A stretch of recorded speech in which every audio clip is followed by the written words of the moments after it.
రోజు ఉండే పనుల వల్ల త్వరగా అలసిపోయి శరీరంలో ఉష్ణోగ్రత అనేది పెరిగి జ్వరానికి దారితీస్తుంది.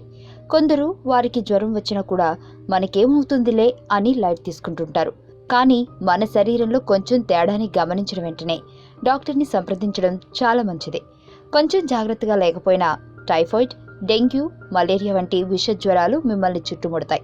జ్వరం వచ్చినప్పుడు అశ్రద్ధ చేస్తే రోజురోజుకి మీ శరీరంలో వ్యాధి నిరోధక శక్తి అనేది తగ్గిపోయి జ్వరం మరింత ఎక్కువై మీపైన తీవ్ర ప్రభావాన్ని చూపిస్తాయి.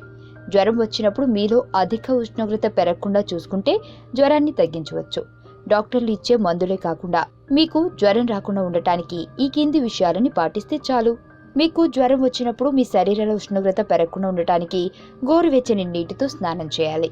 ఇలా గోరువెచ్చని నీటితో స్నానం చేయడం వల్ల శరీర ఉష్ణోగ్రత మరియు జ్వరం కూడా తగ్గిపోతుంది. ఇంట్లో ఉండే చిన్న నాప్కిన్ టవల్స్ తీసుకుని వాటిని చల్లటి నీటిలో తడిపి మెడభాగం, నుదిటి పైన మరియు కాలి మడమల పైన వేయాలి.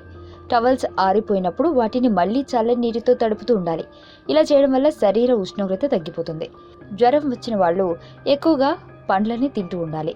అందులోనూ విటమిన్ సి ఎక్కువగా ఉండే పళ్ళని తినాలి. విటమిన్ సి ఎక్కువగా ఉండే పండ్లు అంటే నారింజ మరియు ద్రాక్ష లాంటి పండ్లను తినాలి. ఈ పండ్లు తినడం వల్ల శరీరంలో రోగ నిరోధక శక్తి అనేది పెరుగుతుంది.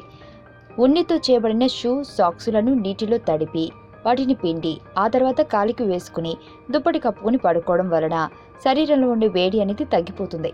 అప్పుడు మీకు హాయిగా ఉన్న ఫీలింగ్ కలుగుతుంది. జ్వరం వచ్చినప్పుడు లేటుగా జీర్ణమయ్యే ఆహార పదార్థాలను తీసుకోవాలి.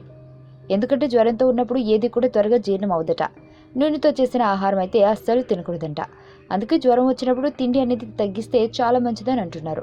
ఎందుకంటే జ్వరం ఉన్నవారికి జీర్ణశక్తి అనేది చాలా తక్కువగా ఉంటుంది.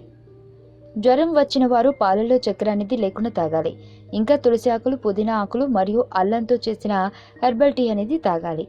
అలా తీసుకోవడం వలన వాటిలో ఉండే ఔషధాలు శరీరంలోని ఇన్ఫెక్షన్ల పైన పోరాడి జ్వరాన్ని తగ్గించేలా చేస్తాయి. చికెన్ మరియు కూరగాయలు కలిపి సూప్ తాగడం వలన జ్వరాన్ని తగ్గించవచ్చు అని కొందరు పరిశోధకులు చెబుతున్నారు. జ్వరం వచ్చిందని గుర్తించడానికి మీలో ముందే కొన్నింటిని మీరు గ్రహించాలి. అవి ఏంటంటే శరీరంపై దురదలు రావడం, సమయానికి అస్సలు ఆకలి అనేది లేకపోవడం, తలనొప్పి, గొంతు నొప్పి, చెవి నొప్పి, ఫిట్స్ రావడం, శ్వాస సరిగా అందకపోవడం వలన మీలో జ్వరం ఉందని గ్రహించి తగిన జాగ్రత్త అనేది తీసుకోవాలి. వెంటనే డాక్టర్ని సంప్రదించి చికిత్స అనేది చేయించుకోవాలి.